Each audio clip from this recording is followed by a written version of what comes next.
Good evening, Canada. It's April 17th, 2025, and you're watching Maple Mayhem News, the only news show where the headlines are serious, but our delivery definitely isn't.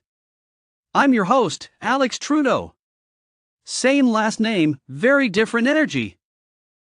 We've got debates, tariffs, coal, polls, and the sudden disappearance of Canadian tourists from Detroit. Let's get into the madness. Last night, Prime Minister Mark Carney and Conservative leader Pierre Poilievre faced off in the first French-language debate.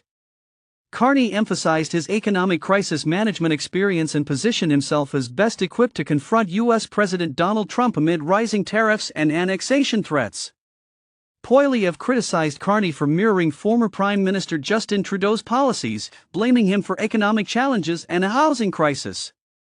Observers noted that Carney exceeded expectations despite his limited French, while Poilievre may have missed a chance to win over undecided voters.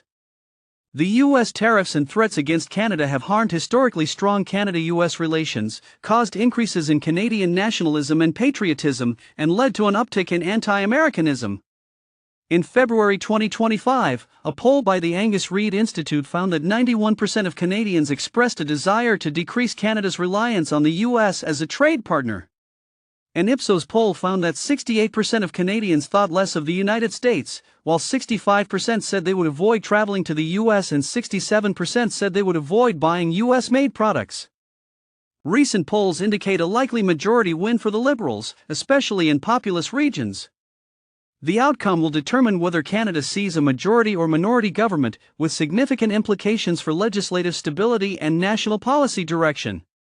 In January 2025, the Alberta government lifted its moratorium on new coal exploration and development in the eastern slopes of the Rocky Mountains.